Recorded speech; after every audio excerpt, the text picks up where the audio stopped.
non-union films. You're a freelance makeup artist. You get a phone call or a text message or an email, a lot of times from strangers, and you have to respond promptly, because if you don't respond promptly, they're going to move on to the next person that's available.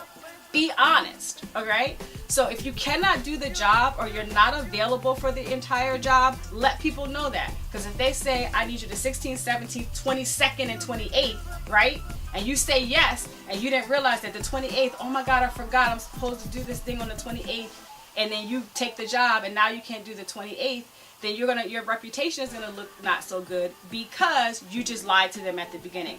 But it's okay for you to say, let me check my schedule, right? Okay, can I get back to you right away? If they say yes, but get back to me right away. Right away means in the first 3 to 5 minutes, not 30 minutes, not 20 minutes, not an hour. 3 to 5 minutes. Really check and really look.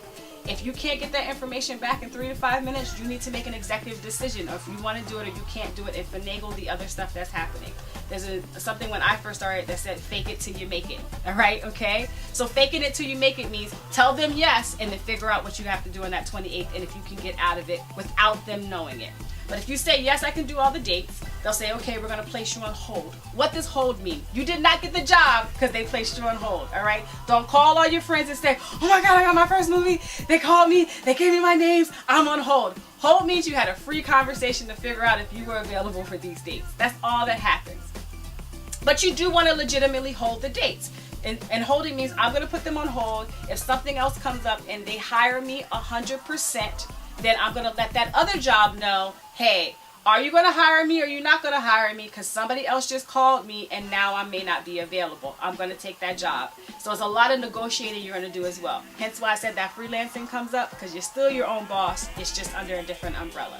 All right? So you did all those dates. You can do that, the 16th, the 17th, the 22nd, and the 28th. They sent you all the information.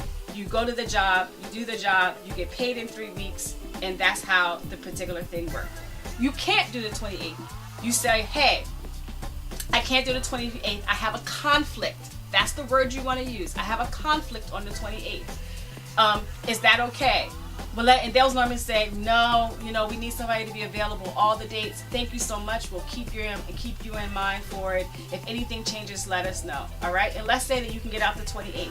You call back maybe an hour later. Hey, things cleared up. I can do the 28th. They may have found somebody else or they may not have. All right. But you still want to take the chance to say, hey, now I'm available. Or they may say, yeah, the 28th, you know what? It's a light day. We don't really need anybody on the 28th. Or they may say, well, can you stay till like 4 o'clock, right? What time is your thing? Or you need to tell them, hey, I can work until 4 o'clock. Is it okay for you? I can do the 28th as long as I have to leave at 4 o'clock. They may say yes or they may say no. But you want to give them the option to say yes or no. You don't want to make the choice for them, because what will happen is they'll never call you again, because they'll be like, oh my gosh, Shannon, every time I call her, she can't do all the dates. She always got a conflict and that kind of other stuff, all right? Be honest, because your reputation is important, and you want to show up and be available for work, be able to work, and also be pleasant at your job, and not feel like, oh my God, I gotta go, or stressed. What am I gonna do about this date that I told them I can do that I can't do? That's your inner monologue that you're having that you don't want to manifest out on set, okay? So you have to kind of leave that before you go on set and do those things as well. So they let you know the dates, you see if you're available, if you're not available. And if you're not available to do a job, you can offer the job to somebody else. You might say, hey, you know what, I'm booked for those days, but my girlfriend Michelle, she may be available. Can I give you that person's information? Pay it forward. Don't feel like I'm gonna hog all that work to myself, all right? Because if you hog all that work to yourself, it's beautiful, but there are a lot of other makeup artists out there that you can pay it forward for, and it will come back to you.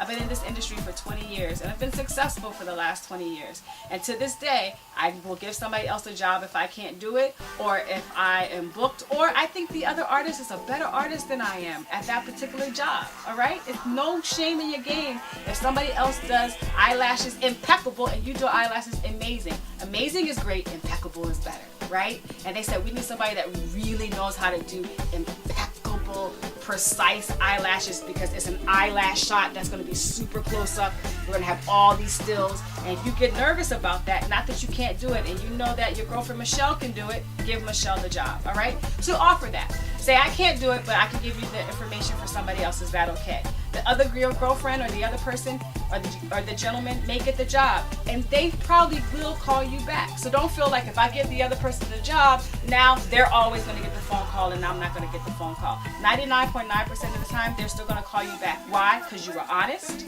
you gave them a reference to somebody else, and you were pleasant. All right? So with that being said, while you're getting a job, whatever job that you're doing, you want to give good phone. And what do I mean by giving good phone? This is what I mean by getting good phone. When you pick up the phone, hi. You see how I'm smiling? Talk with a smile. It sounds through the phone. Even if you line out your teeth, boo, you want to talk with a smile. Hi. Oh, this is Shannon. Yes, I'm available. It was lovely speaking to you. Okay? Even if it's not your personality, even if your personality is a little bit lower, they don't know that. The first impression they're having with you, because again, these are strangers that are calling you and emailing you and texting you, you know, they want to have a good impression of you. So talk with a smile and give good phone. Good phone is, hi, how are you? Yes, I'm available. Now I'm not available. These are my conflict dates. Thank you for reaching out to me. I will get back to you as soon as possible. Get back to them as soon as possible. When you send them a text message, hi, this is Shannon, the makeup artist you just spoke to. It was a pleasure. This is the information that you asked for. Hope to listen to you soon. Send. Don't send an emoji. Don't say smiley face. Don't say good luck. Don't say, you know, thank you for the job, because you ain't got the job yet, all right? But you want to be pleasant. You want to give good phone and give good text, all right? And then that will be paid forward. And even if you're going to give them the information for somebody else, you want to say, hey, this is Shannon, the makeup artist you just spoke to. I'm so sorry I'm not available for it to do the job, but my girlfriend Michelle is. This is her information. If she doesn't work out, let me see if I can help you find somebody else, right? Then if you want to do the extra step, which I do from time to time, I'm going to say that sentence again. If you want to go the extra step, which I do from time to time, is I'm going to reach out to Michelle and give her a heads up. I'll text or call Michelle and say, hey, I just got a phone call from a gig. I can't do it. I gave them your name. They may or they may not call you. All right? Okay? If they call you, this is the gig and so forth and so on, and they get the information. So if that random phone number comes up on their phone, they'll be like, oh yeah, Shannon just to call. And they may say, yeah, I just talked to your girlfriend Shannon. She gave me your information. You see how we paid that forward and that kind of stuff? You're not obligated to do that, but it's a kind thing to do of giving good phone and giving good text.